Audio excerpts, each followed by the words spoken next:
In October 2020, marking the 60th anniversary of the establishment of the Republic of Cyprus, the Cyprus Forum is an ambitious annual conference which aims to promote creative thinking and initiate dialogue leading to commitments and actions for sustainable and socially responsible policy reform. At the Cyprus Forum, we invite a diverse selection of established speakers, local and foreign leaders and policymakers, respected personalities from the media, academia, activists, and entrepreneurs to engage in an exchange of knowledge and ideas, focusing on 6 pillars. The 6 pillars are based on the United Nations Sustainable Development Goals: economy, entrepreneurship, corporate responsibility, foreign policy, energy, environment, justice, and strong institutions, research, innovation, infrastructure, education, research, culture, health, and sports. At the Cyprus Forum, discussions are recorded and monitored. Conclusions are forwarded to decision-making centers, and ideas are effectively translated to meaningful reforms. A nation's character is created by its people. We can and should be active participants in policy reforms in our country, which will benefit all of us as citizens and strengthen Cyprus and its role on the global stage. Join us at the Cyprus Forum. Listen, discuss, initiate, and help reshape society. Be a catalyst of change.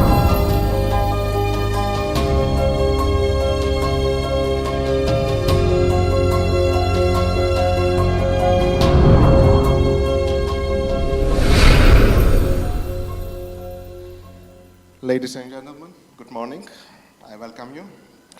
It's my great honor to welcome you all to today's panel at the Cyprus Forum titled Turkish Cypriot Community's Views on Turkey's Role and the Prospects of Peace. We convene at a critical historical turning point for Cyprus and the broader region. Just miles from the eastern shores of Cyprus, the specter of the regional conflict looms large, intensified by the ongoing war in Gaza and its ripple effects across countries like Israel, Palestine, Yemen, Lebanon, Syria, and Iran. These wild times cast a shadow over Cyprus, where the peace process remains in a state of deadlock. 7 years have passed since the Crans-Montana summit, and yet negotiations to resolve the Cyprus issue have yet to start. The Greek Cypriot side upholds the bicommunal, bizonal formula as it interprets it, as it understands it, while the Turkish side advocates for a fundamentally different approach, the so-called two-state solution. Amid the regional turmoil and impasse, the voices and the perspectives of the Cypriot communities take on significant heightened significance. Today, our focus is on the second largest community of this island, the Turkish Cypriots. In a few moments, we will delve into a comprehensive assessment of their current situation, informed by a new scientific research. This study provides invaluable insights into the community's views on the political and economic landscape in the northern part of the Cyprus, their relations with Turkey, the United Nations, and the Republic of Cyprus, as well as the prospect of reunification solution to the Cyprus problem.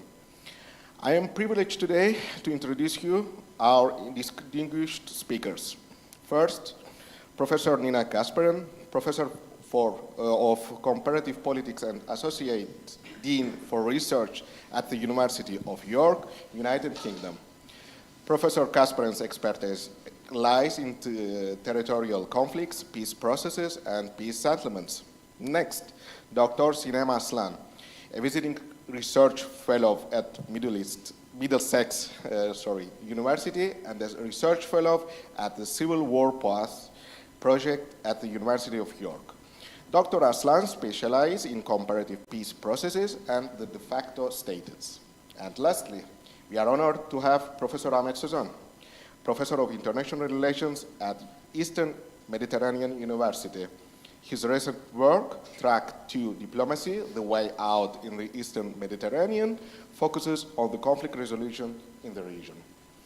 Today, Professor Kasparan and Arslan will share the findings of their research. This study captures the community's stance on the current political and economic conditions in northern Cyprus, their Turkish Cypriots' relationship with the key international actors, and their vision for the solution of the Cyprus problem. Following their presentation, Professor Sözen will provide an in-depth evaluation of Turkey's evolving policy regarding the Cyprus issue.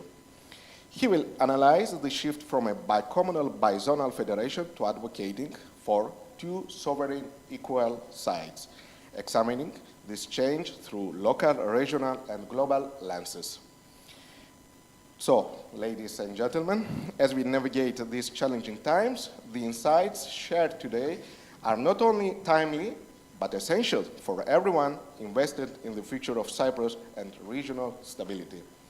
I encourage you to all engage actively in the discussions that follow, ask questions, and contribute with your perspectives. So, without further ado, I would like to begin our conversation with my first question to Nina. What about your project? What was the aim, the scope of your project? Could you please introduce us? Thank you very much, Nicholas.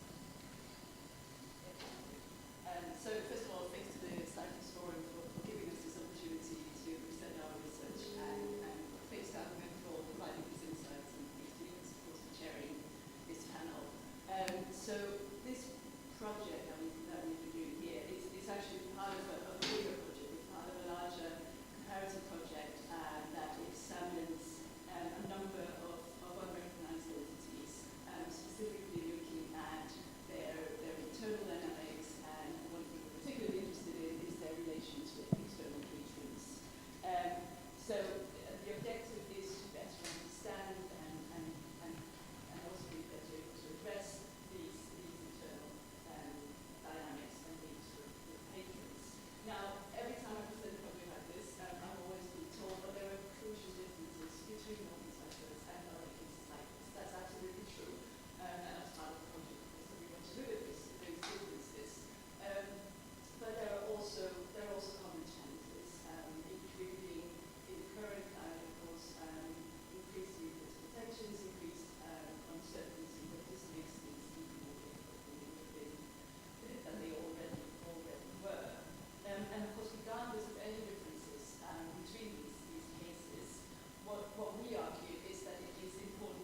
projected, and I also need to click it.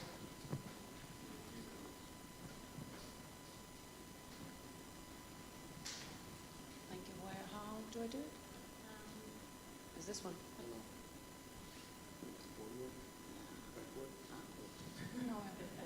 You know everything. So, as a part of a larger project, in the context of Turkish Cypriot community, we wanted to understand how the population, elites, and experts within this community think of the current political and economic situation, their relation with three guarantor states, specifically with Turkey, the UN, and the Republic of Cyprus.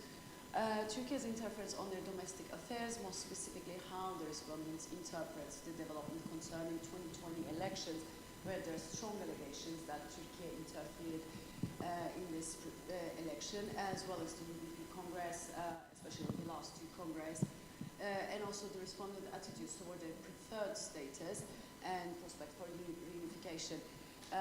In this context, we combine mass population surveys with in-depth elite and expert interviews. So the survey is conducted in September 2023. The interviews were conducted in between 2022 and 2024. The interview samples include the current and former representative of Turkish chief negotiator and journalists from different political backgrounds. So basically our survey, as I stated previously, was conducted in September 2023 with 1,000 respondents. A random sampling was used to accurately represent the characteristic and to generalize the responses to the whole population. The sample includes 527 male and 472 female respondents sampled from 6 different districts. And one thing the survey clearly shows is, as Nina specified, is the dissatisfaction eventually with the current status quo. This is not a surprise, but there also dissatisfaction about the level of dependence on Turkey, and concern have been expressed over Turkey's interference. Our observation, especially based on the interviews, that Turkish Cypriot community still has the willingness, but they feel hopeless about a prospect of reunification. And in this sense, lack of trust and security concern are the key issues. One of the major findings is eventually dissatisfaction with the status quo. We can say that our respondents are 97.4% unhappy about the status quo. And then we have, and then we can say that currently the population is unhappy about the economic, social, and political situation. For instance, and the numbers are quite high. Here I will show some of them, but when we ask them about crime, corruption, any kind of social, economic, and political situation, the number were quite high, indicating the dissatisfaction. Among them, for instance, we ask how big of a problem is unemployment and lack of economic development, and it's 98.4%.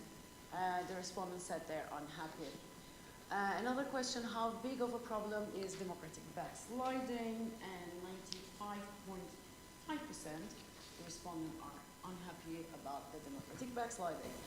And third issue is like how big of a problem are the restriction of freedom of expression.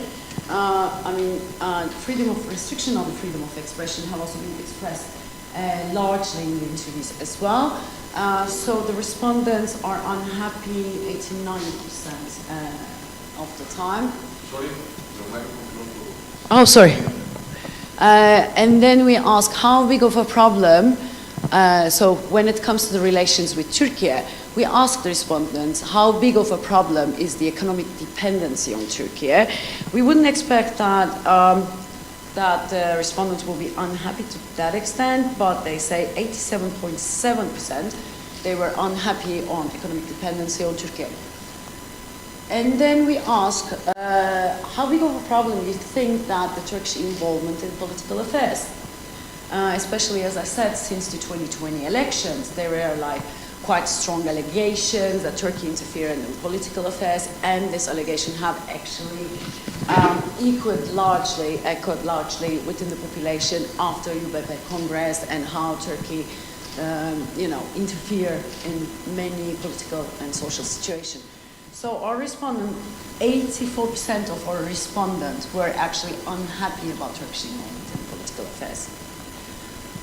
And then we asked, do you believe that Turkey interfered in 2020 elections? Do you think that these allegations are true? Although there are strong reports, a lot of academic articles who are actually showing this with lots of evidence.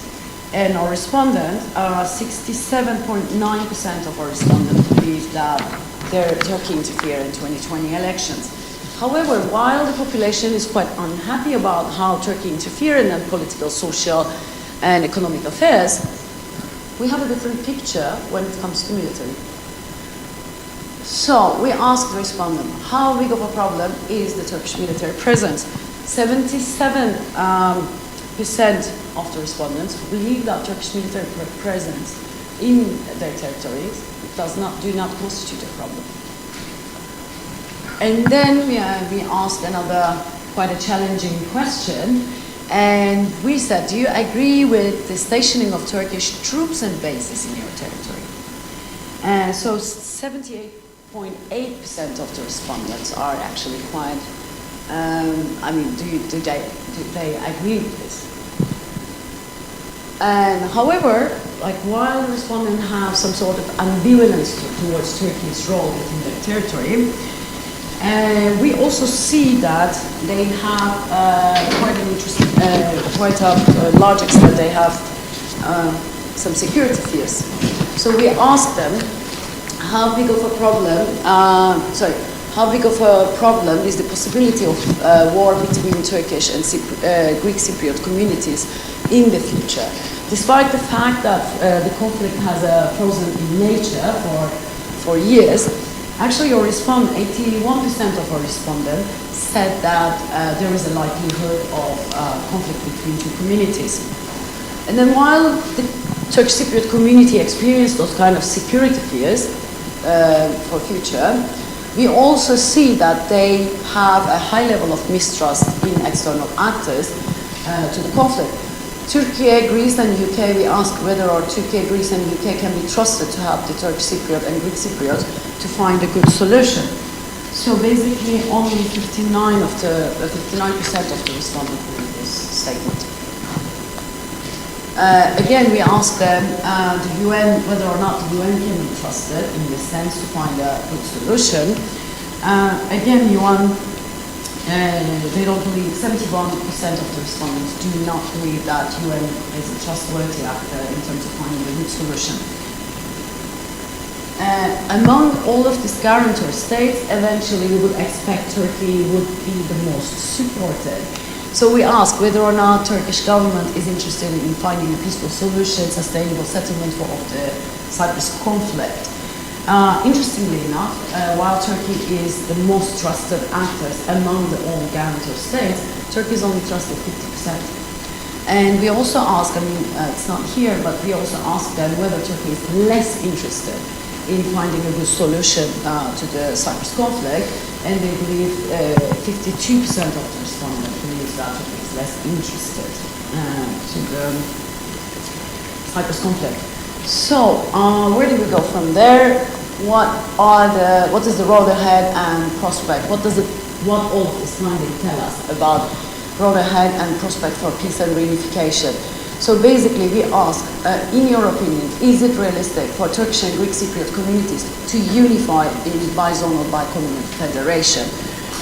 So those who said yes, and those who find it realistic, it's only 15.5%, whereas, the remaining of the respondents actually think that this is not realistic due to the fact that another state would oppose it, no because Turkey would oppose it, no because Turkish Cypriot community would oppose it, no because Greek Cypriot community would oppose it.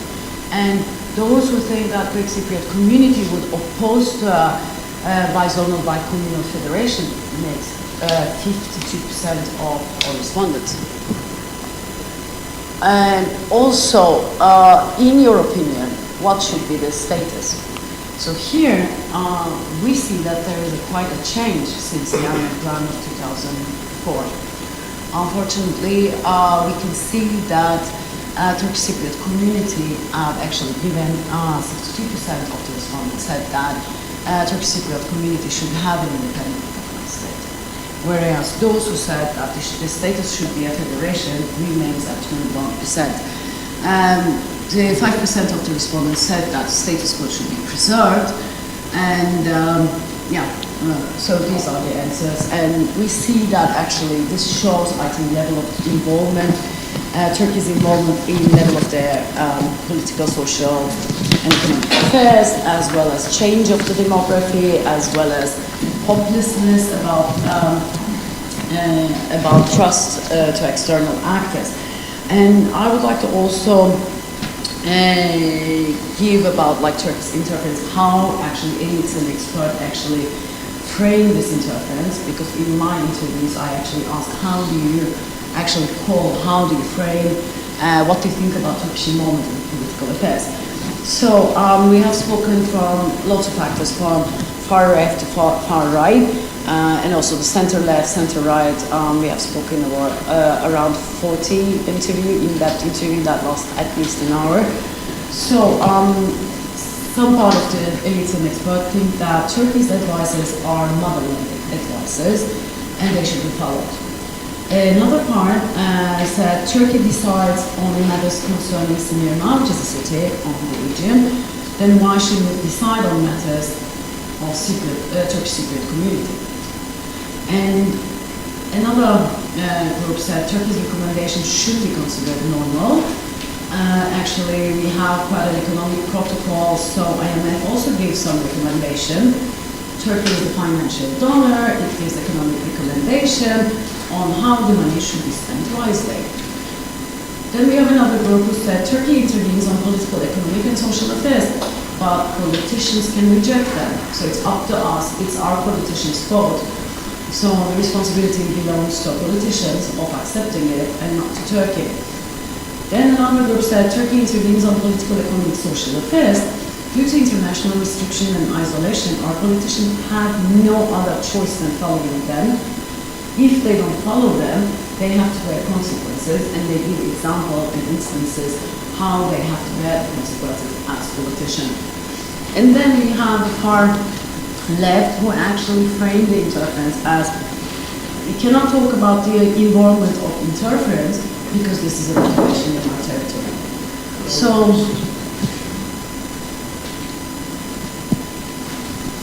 we have quite a different array of political views ranging from far left to far right. But what I've seen and observed over the last 2 years, because this is a long field of it, is that more and more people are willing to speak openly about Turkish interference in their political affairs. This wasn't the case 2 years ago, and only some actors were actually talking about that because they were like thinking that they would bear the consequences of talking. But now people are talking more actually openly, and I'm sure I want to comment on that as well. It's your third. So, before Ahmet Hoca, I have a general question. Based on these findings, the question is for both of you. What are, from the Turkish Cypriot perspective, what are the main opportunities or challenges for reunification, for a prospect of a solution to the Cyprus problem? Thank you. So there are clearly both. I think in some ways the challenges might be more noticeable than the opportunities, but I'll try to talk about both. So in the absence of trust, the lack of belief in the feasibility of a federal solution is clearly a challenge, and obviously I'll say a little bit more about that. But in terms of opportunities, well, the unhappiness with the status quo, including what we thought was actually a surprising level of dissatisfaction with interference, that does point to possible opportunities if a credible strategy for reunification is presented. Now, in this kind of context, with a lack of belief in a shared future, a lack of trust in key actors, normally what you would recommend in terms of policy recommendations would be, well, you need trust and confidence building measures. And I agree with that. I agree that this is important. It's also clearly very challenging. It's clearly very sensitive in any context, and we know this from our comparative work, in any context involving unrecognized entities. That said, it is possible. Some cases go much further than others when it comes to that. And I certainly thought it was heartening to see the two mayors of Nicosia yesterday sharing the stage, talking about the need and the importance of collaboration on shared challenges and shared interest. Now, collaboration and contacts and dialogue, it doesn't in itself produce a solution, but it makes reunification easier to imagine as a likely future. And this is really important. Again, this is something we know from the comparative evidence that in order for peace to be possible, it has to be believed. People have to believe that it can be realized in order for it to actually happen. So there are some opportunities there to make that seem more like a possible and likely future. Now, you might point out, and that's certainly something I would notice, that our survey also showed a strong preference for independence, for a two-state solution, and overwhelming support for continued Turkish military presence. Just one moment. Yes.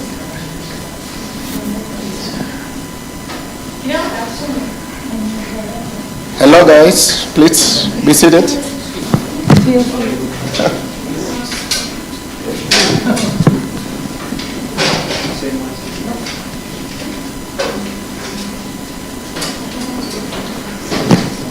Okay.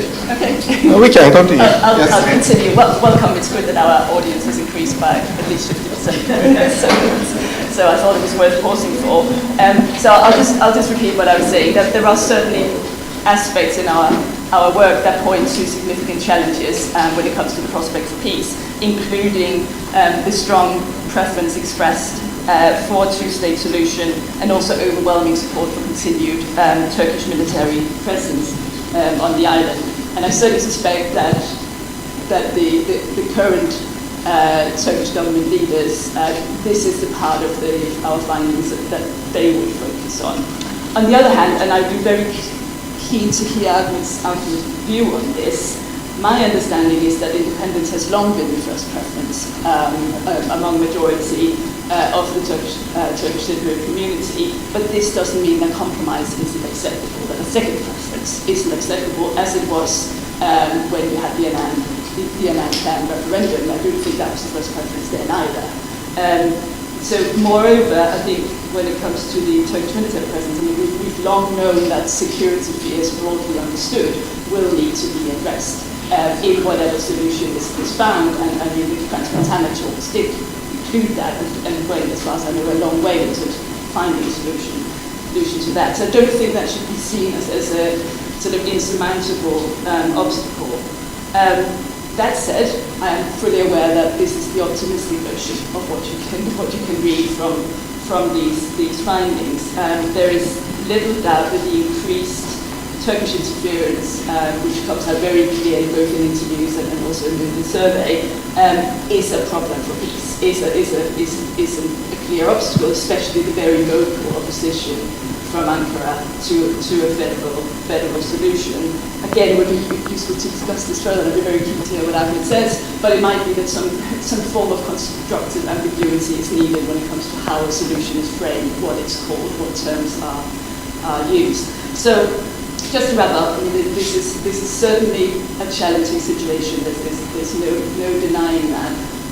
But there is a need and also an opportunity, I think, for being creative, for making the Turkish Cypriot community believe that another round of peace talks can succeed, and that a shared future is possible and present a feasible this would present a feasible alternative to continued and increased Turkish control, and that's needed.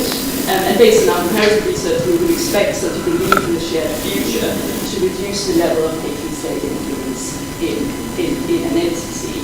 So I think there is, and Colin Stewart said that yesterday in his opening remarks, there is a fleeting opportunity, but these opportunities are becoming more constrained, and this moment is unlikely to last. So sort of on an optimistic note, I would say it might be short-lived, but it's important to make the most of it. Thank you very much. Okay, thank you very much. Now, it's your turn, Ahmet Hoca. Based on these remarks, what is your insight? Can we have still have hope? Or it's totally hopeless? Let's end the discussion. Okay, you got me on the wrong side. First of all, I would like to thank the organizers for the invitation, and I would like to congratulate Nina and Sinan for their study. It's really a very valuable study. Indeed, why we are talking about Turkey today is that Turkey is a very important actor on the Cyprus issue. It has always been an important actor on the Cyprus issue. It's not something new. In fact, I would argue that both Turkish interventions as well as Greek interventions have always been in Cyprus since the beginning of the Cold War. But the degree of Turkish interventions increased by the time, and the Greek interventions decreased. And I'll try to put things into a perspective today, into a context, as to try to explain to you how we came to where we are today, which is a kind of impasse, a kind of deadlock in the Cyprus issue since the collapse of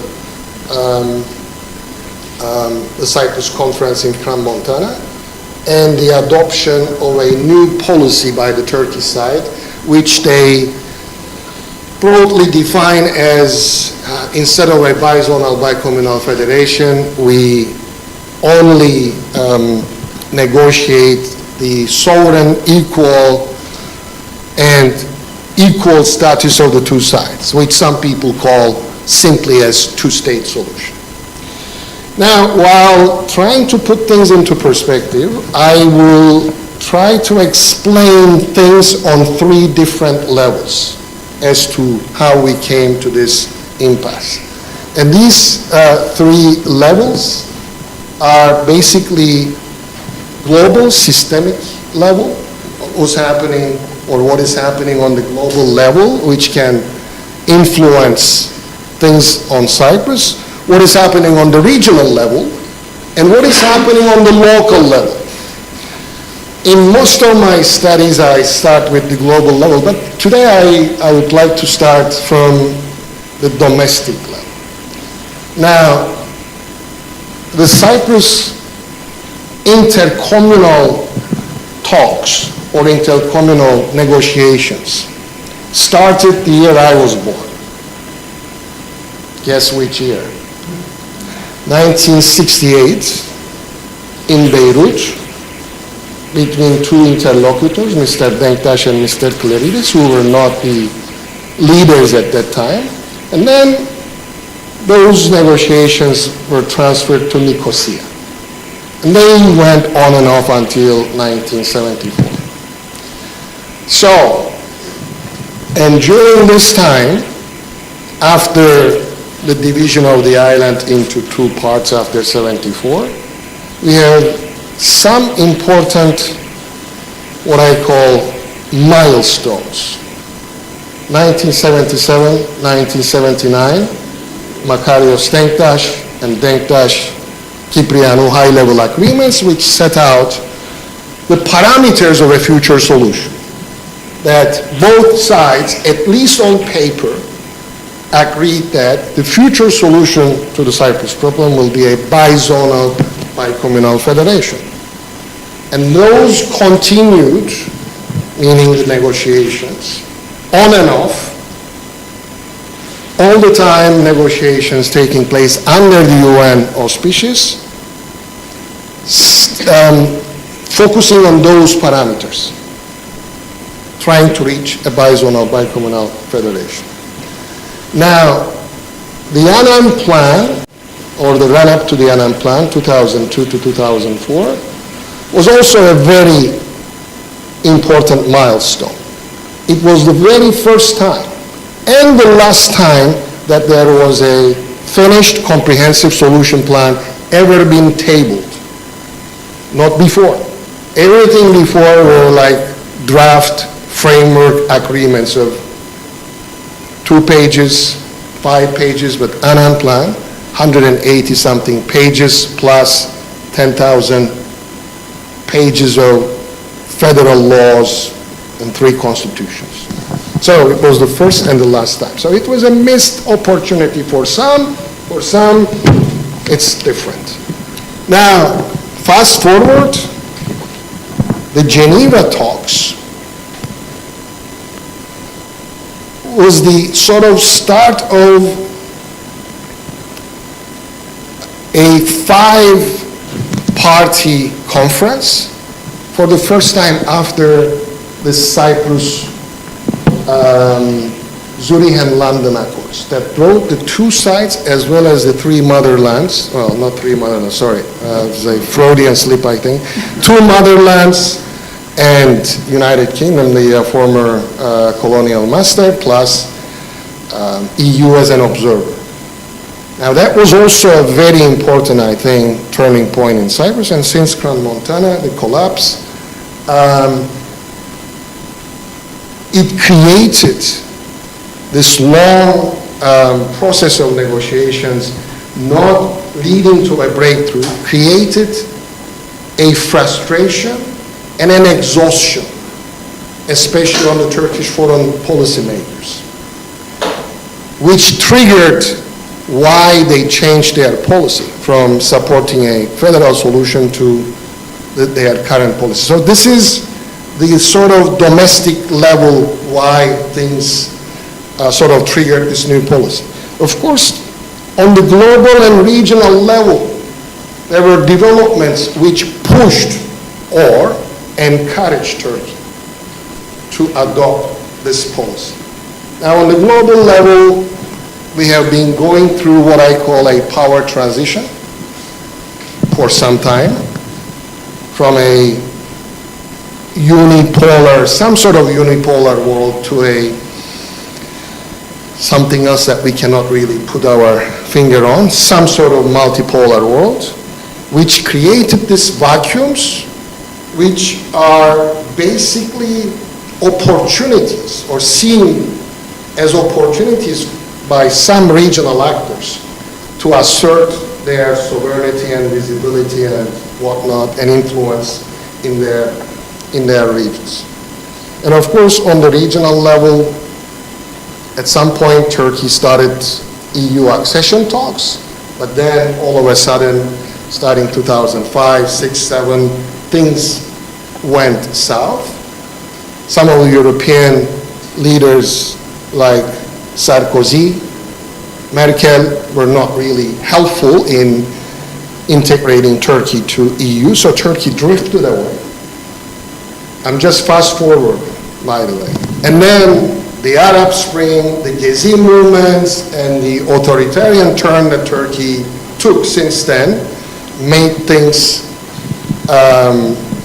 more complicated and pushed or encouraged Turkey to take this new policy, what they call the equal sovereign equality and equal status policy.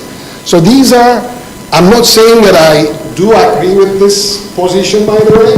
You will see in a few minutes what my evaluation is. But this is a kind of, I argue, an objective, to a certain extent, explanation on 3 different levels why we came to where we are.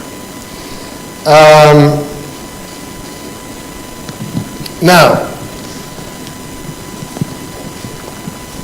after Crans-Montana, a lot of people asked, do you think that Crans-Montana was a watershed? Meaning that things are not going to be the same again? Or this is yet another bump on the road and then we'll pick up the pieces and continue on the Cyprus issue? And I don't know yet, personally. For some people it's a watershed. But maybe there's a nice saying in Turkish, which I will roughly explain or translate. Showing the death and getting the other side to accept malaria. Ölümü gösterip sıtmaya razı. Meaning the death is the 2 states and then malaria bizonal bicommunal federation. So it's sort of upping the ante before formal negotiation. Now, so the real question now is whether this new policy that Turkish side takes, Turkey and Turkish Cypriot leadership, is it a radical departure from traditional Turkish foreign policy on Cyprus? Or this is tactical, as I tried to explain before? It's yet to be seen, but we have been seeing some moves on both sides, which are retaliating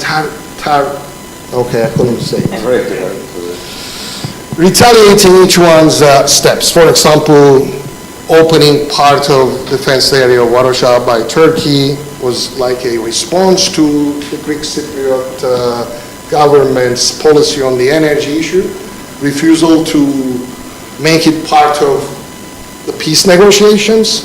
And now, for example, the Republic of Cyprus government issues arrest warrants for people who have been building in the north. So all these are sort of on the back burner retaliatory steps or actions. Now, coming to another question, which is relevant, is the 2-state solution possible in Cyprus or viable? Before I answer this question, I would try to give you a very fast sort of journey on the Cyprus intercommunal negotiations by some pictures, all right? Now, do you remember we used to have black and white pictures? That tells a lot about how old this conflict is, right? Do you remember these guys? That's Mr. Cleridis, UN Chief Kurt Waldheim, and Mr. Denktash. Fast forward, black and white continues, right? The 2 high-level agreements, and oops, yeah, came to color. So, time's passing. Do you remember the guy in the middle? Richard Holbrooke, the architect of the Bosnia, the Dayton peace accords. He also came to Cyprus claiming that he will bang heads of the 2 leaders and iron out a solution, but he became part of this, what I call the graveyard of diplomats on the Cyprus issue. So, leaders change, secretary generals change, leaders change, secretary general change. Do you see any problem on this picture? Any conflict? You have one ethno-nationalist and one communist having a good time, right? Okay, again, leaders change, secretary general change, COVID comes, COVID goes. Okay, so drinking the national drink Zivania. Let's see if it helps. So far, no. Now, should we be hopeful from this process, which has been going on for a very long time? Now, we ask people, just like Nina and Sinan, in some of the polls that we have conducted on both sides of the island, are you hopeful that the Cyprus negotiations will lead to a solution? Well, majority are saying that I don't have any hope. Now, we change the question and we ask people, but do you desire, do you want Cyprus negotiations to be finalized with a solution? Then majority say yes. Okay, so hopes are down, and I think it's only normal. We are talking about a process, just a negotiation process, which is the same age with myself. So we cannot really realistically expect people to have hopes. But nonetheless, the desire is there. We also tested alternative solution models starting the year 2007, 8, 9, 10, 11, and very consistently, it goes like this. The first preference of majority of Greek Cypriots always comes as unitary state, and the first preference of Turkish Cypriots comes as two states. Preference, I'm saying. A bizonal, bicommunal federation is the second preference for both communities. But then, if you look at these results more closely, you see this. Among the other alternatives, continuation of the status quo, confederation, two states, whether we like it or not, there is only one alternative that has the chance to pass from the majority vote on both sides. And that is a bizonal, bicommunal federation, the second preference of both sides. Because the other alternatives will be either rejected by one side or by both sides. So that's my pragmatic answer also as to what is viable for Cyprus that can be acceptable by majority of the people on both sides. All right, I'm not going to go into like if there is a referendum tomorrow, how do you vote? We have tested all these things. I also want to show you this slide, which I think is very important. We ask average people, average Cypriots on both sides of the UN divide, what is the most important negotiation issue for you? And 70% on both sides, more than 70% say security. Number one concerns of average people, security. You go to the, on the left side, where we ask people, what about the competencies of the constituent states and the federal states? Not too many people care. On the average people, they don't care. But of course, I also have the hunch that if we ask this question, not to the average Cypriots, but political elites, I don't think that this will be the result. The power sharing and the competencies of future federal and constituent states, they do matter for the political elite because they see themselves there. Anyways, prospects. And I think I'll close in 2 minutes or so. Are we going to have something like this again? Geneva 2017. I like this picture. It looks like Mission Impossible, like this. Some of these friends, the UN good offices and whatnot, who have been working on the Cyprus problem. Such a picture. Sometimes a picture says more than 1,000 words, right? Mr. Akıncı and Kojas joking aside, and you know. And then the day after the dinner, I think the UN chief is more in more trouble nowadays, especially he's issued as persona non grata by Israeli authorities. Anyways, now joke aside, prospects, when it comes to the domestic dynamics, meaning when I look at the leadership, the current two leadership now, Mr. Tatar on the Turkish Cypriot side, who outspokenly is against a federal solution, and Mr. Christodoulidis on this side, whose track record is a bit iffy. I don't see domestic dynamics leading us towards any type of meaningful negotiation process, start of a negotiation process, unfortunately. My only hope is regional dynamics. Recording in progress. Really? You were not recording up to now? Okay. Now,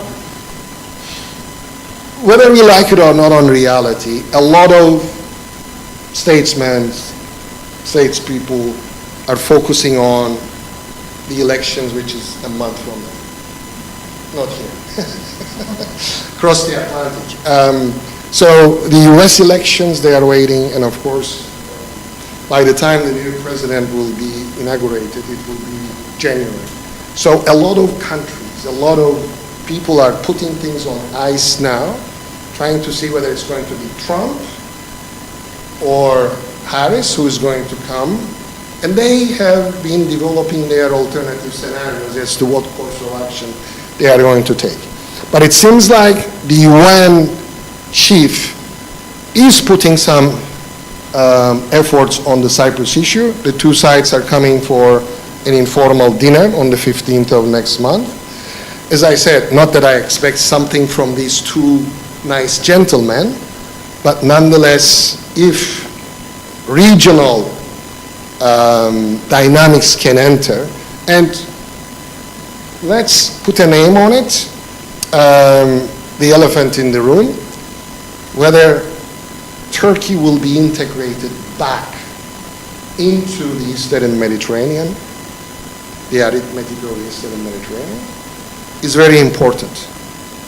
What will Mr. Erdogan get in this arithmetic is very important. In this arithmetic where, for various different reasons, partly due to Turkey's policies themselves, that they were isolated in the region for a long time, and they call this a precious loneliness, and then they decided that this is not so precious. So they started normalizing with Israel, Egypt, Saudi Arabia, and whatnot. But then what is happening in Israel, Palestine, sort of put a halt on things. Now, how things will develop on this region will determine what's going to also happen in Cyprus. But the Western Alliance, if there is something like that ever, are also trying to strengthen their solidarity against Russia. So in this architecture, maybe a new initiative can start in Cyprus. But in any case, we are faced with three obstacles. Number one, designing the settlement, the actual text, which will be acceptable to all the sides in Cyprus, as well as the guarantors.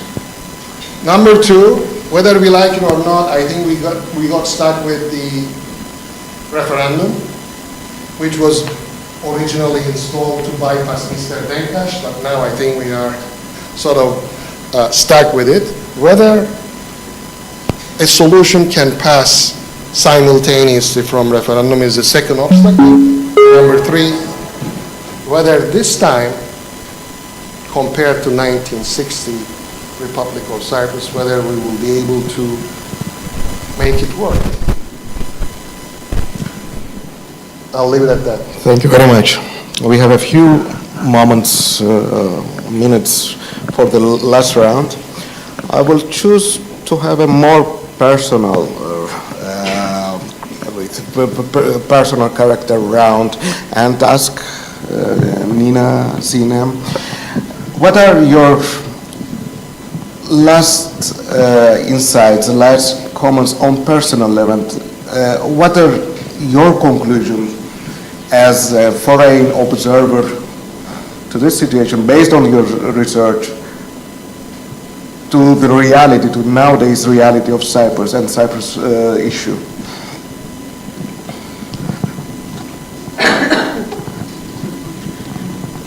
That's a tricky question. I know, but I'm asking.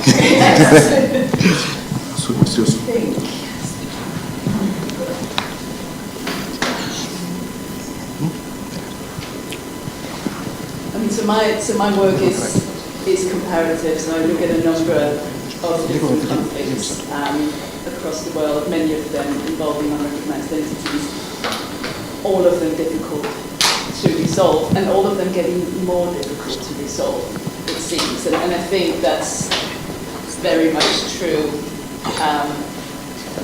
for the Cyprus conflict as well. I mean, it's never been easy clearing it up. I mean, Ahmed has shown how many leaders and secretary generals have tried to find a solution. That said, compared to some of the other conflicts I'm looking at, I've always thought that this one should be one of the easier ones, comparatively speaking, to find a solution. The fact that the Annan plan was agreed, was supported by one community, I mean, shows that there is potential there. But it's clearly a challenging situation now. That said, I guess what we do know from other conflicts is that things can change quite quickly. And if the sort of regional, international dynamics align, then there can be an opportunity. And I guess the important thing is to then make sure that there is a readiness to take that opportunity. And I think that's where the sort of confidence building measures and other things are important. As I said, they're not on their own going to lead to a solution, but it creates a greater preparedness for a solution. And also, as Ahmed says, the referendum model is probably one we're stuck with. So that is clearly important. It's important anyway, but it's even more important when you have to have a referendum in both communities, and that it has to be acceptable, possibly in quite a short time. So not that much time to sell it to the constituency. So you need to have the peace constituency early on. It's a slightly vague answer, but I hope that helps. Thank you again. Sina? To be honest, I think that what is the most important thing here for both communities, as Ahmed rightfully said, is the security issue. I believe that if this can be resolved for both communities, I mean, Turkey's role also, I believe, would decrease in the Turkish Cypriot community.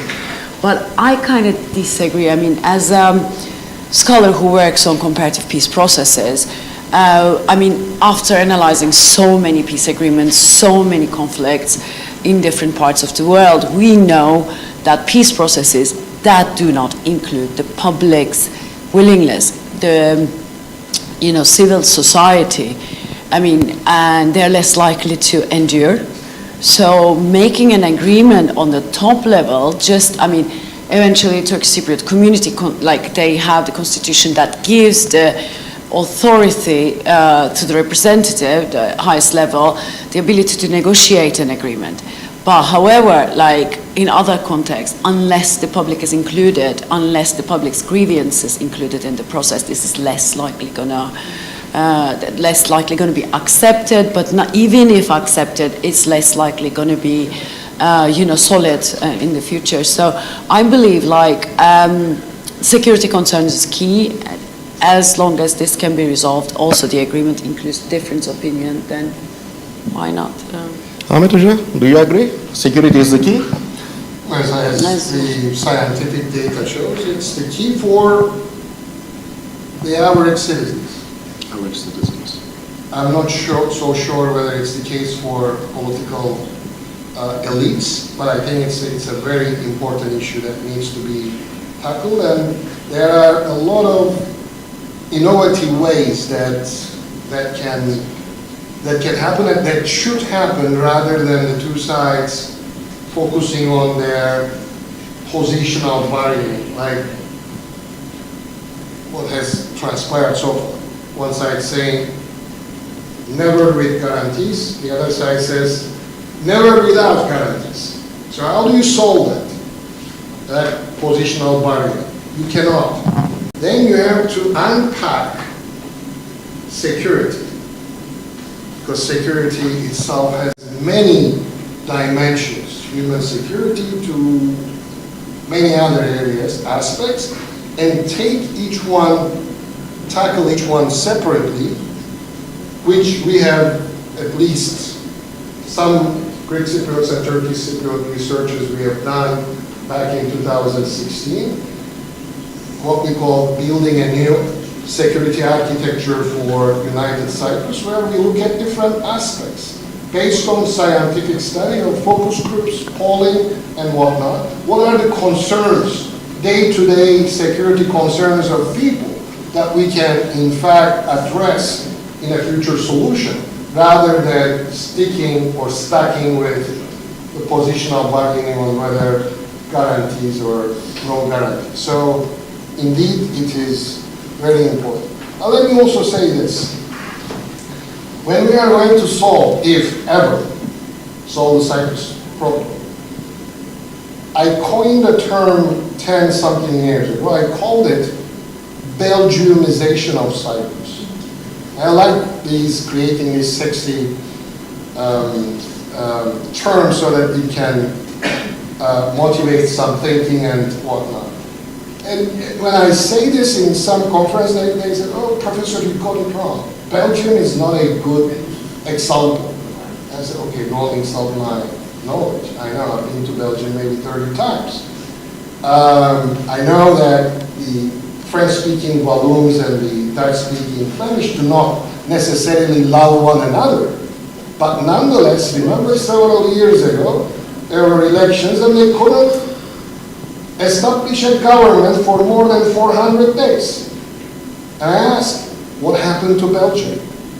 And I think that the answer is very telling. Nothing. They continue. So this is what we need in Cyprus. A rational business partnership to start.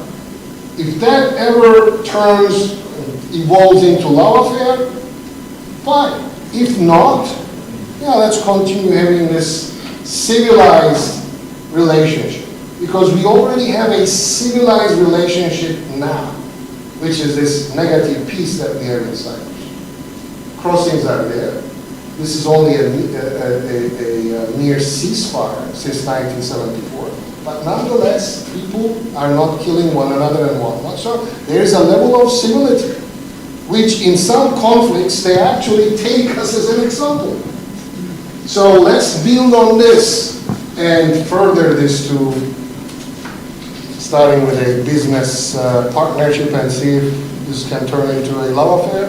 It's even better. Thank you very much for your insights. I personally have two conclusions. One is that Turkish Cypriots have their separate reality. Why? Because they have separate problems, huge socio-political problems. We are talking about a community that cannot agree even who is Turkish Cypriot. Go and ask a Turkish Cypriot, who is Turkish Cypriot, who is Cypriot? A Cypriot with generations, grandfather, great-great-grandfather. What about people born in the island after 74? You cannot find a crystal clear answer. Turkish Cypriots, so they have their separate reality and they have also their separate priority. And the priority is two-state solutions. This is the reality, whether you take it, whether you like it or you don't like it. But, based on the remarks of Ahmet Hoca, we have a common second bicommunal reality. What is this? The second best solution. Second preference. Second preference. What is the second preference? BBF. Bizonal, bicommunal, federal solution. But it's a tricky one. This issue is a tricky one. Ahmet Hoca mentioned it. What do we understand from BBF in order to make it work? Don't forget, we had a kind of solution back in 1960, the Cyprus Republic. We couldn't make it work, right? So, the last point of Ahmet Hoca, make it work for me, is the essential part. So, with my conclusions, we are going to end this round, and we have a few minutes for your insights, for your comments, for your questions. We can collect, if you want, the questions, and then address them collectively. Yes, please. Let's start. Please. Thank you so much. I have two questions to Ahmet. One is actually kind of informative. So when was the survey the results of the survey, when was the survey conducted? So that's the first question. And the second question is, assuming that the moves of Erdogan and his government is tactical, if the regional and global conditions do not work in favor of a peaceful resolution to the conflict in the island, then how then do you read the future look? How would it look like, in your opinion? Thank you. Are you going to answer? Whatever you will. Can we collect a few questions? So, for the gentleman. Yes. Hello. Thank you so much for a great presentation. I'm Uffe Hvidkjær. I'm from Denmark and the chair of Europe Dialogue. Interesting point about Belgium. So I want to ask a little bit more about European Union. Yesterday there was a nice session here about Cyprus, 20 years in European Union, and in 2026 Cyprus has the EU presidency. So could EU make a difference, you know? And also with you mentioned Turkey, and that Turkey is still an EU candidate, but really not much happens. But a solution on the Cyprus issue, could that make a difference with Turkey and EU? Thank you. Thank you very much. The lady. Thank you. I'm Mina Yücel. I'm a researcher. I did most of the research that was mentioned here, actually. Mine is a comment more than a question, but because this might seem more of a pessimistic outlook of what Turkish Cypriots might prefer, the one thing Turkish Cypriots hate most is the status quo. So when you ask them whether they would actually vote yes or no for a referendum, the most recent is actually 2 weeks ago that we finished in the poll. It's still 60% yes for a referendum, for a BBF basically. Yeah. If there is a possibility for a federal solution, Turkish Cypriot side will not be the one that will say no to a federal solution, just to clear that out. Thanks. Someone else? Another question? Yes. Thank you, Sinem. The poll results I showed was dated about 10 years ago, but these are coming very, how shall I put it, Mina knows better, steadily they don't change. So it's the same when we redo them. Now your second question is if regional dynamics are not in the favor of a solution in Cyprus, people were asking me, is the status quo sustainable? And I said, very much so.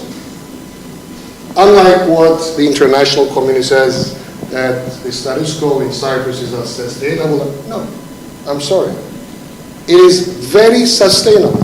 It has been going on for a very long time. But the status quo in Cyprus is not static. We have to take this into consideration. Things are changing every day as we speak. More buildings, demographics, da-da-da-da. All right? So, the question we should ask, can Turkey afford the policy it follows today? It does.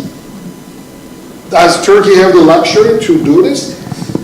Currently, I think so. Which brings me to whether the two-state solution is possible. No, it's not. And I'm not talking about the P5 of the UN or the EU member countries. Even those countries who could be termed as friends of Turkey are not supporting this policy. Because this is basically something where you have to challenge the principle of territorial integrity, which is very important in international law. So in that sense, I don't see that this is a realistic position, but nonetheless, as I said, this is a power transition going on. This is a times of uncertainty where some countries can afford pursuing such policies. Now, so in that sense, Turkey can continue, in my opinion. Now, let me also say that Turkey, indeed, from the very beginning of my presentation, a very important actor, but not enough to solve the Cyprus problem. Let me put it also, things into perspective. You need to get the Greek Cypriot leadership also on board sincerely, not in words, but also in deeds. The role of the EU, I always make this, the Cyprus became a member with the Treaty of Accession, 2003. And there is a protocol, 10, to Treaty of Accession, which describes the EU's role vis-à-vis Turkish Cypriots or northern part of Cyprus or whatever you call it, occupied areas, depending on where you are. You know what the EU uses in that Protocol 10 to refer to the northern part of Cyprus? Not north, not northern, not TRNC, quotation without, nothing. 21 words. Count if you can, if you do not believe it. Those areas of the Republic of Cyprus in which the government of Republic of Cyprus does not exercise effective control. And I go, bravo, very creative. Now, joke aside, the EU's perspective regarding the Turkish Cypriots and North Cyprus, in my opinion, is extremely legalistic and very narrow. We need engagement, real engagement with political elites, not what they call civil society. In some cases, what is known as civil society is not genuine civil society, which are these NGOs or whatever who are out there to grab some of the EU and whatever money which is floating around. So, real engagement we need. What Nina mentioned, maybe some of the real confidence-building measures. For example, energy. We don't have a technical committee on energy, for God's sakes. There is climate crisis. There is renewable energy initiatives taking place, and we don't talk to one another. This is unbelievable. So the EU can play a role, especially by also telling the Greek Cypriot side that this recognition paranoia is also an important block. There are ways of solving problems. Look at last year, Israel and Lebanon, two countries who are at war, who do not recognize one another, but nonetheless, they managed to have maritime border limitation agreement. Very creative. They involved US mediation. They have two agreements, Israel-US, Lebanon-US. They didn't negotiate directly at all. They also involved non-state actors like Total. So there are a lot of ways that we can actually experiment with in order to increase cooperation between the two sides and make things genuinely integrative and cooperative. That will also help us for the day after if we ever reach a federal solution, because a federation is a structure that requires cooperation.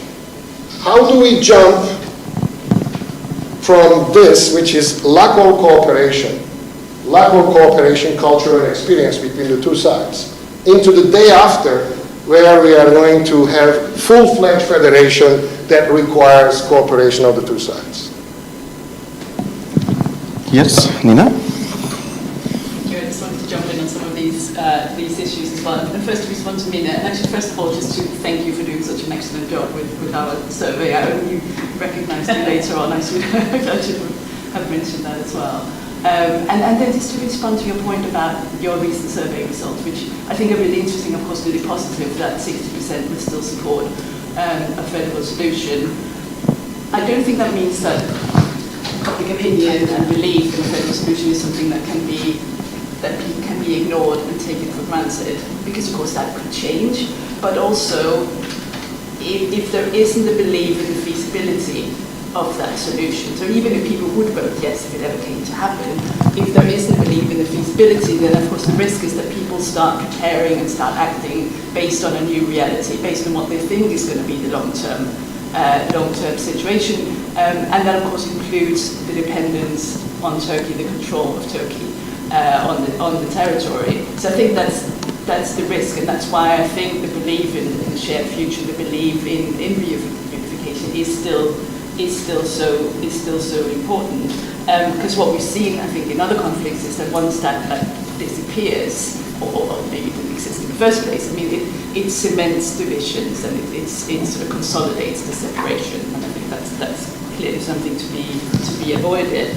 And that's why I keep coming back to these confidence building measures and engagement. Why I think it is so important. I completely agree that is where the EU can help. And one thing, I mean, I've done quite a lot of work on engagement with unrecognized entities, and there is, governments will always say, oh, there are these red lines, and they will come up with these various creative wordings that are necessary in order to engage and have various red lines. But these red lines differ from case to case, which shows that it's not sovereignty as such that means that there are these very definite red lines. There are actually lots of things you can do with unrecognized entities while still maintaining a policy of non-recognition, and the EU can do that too.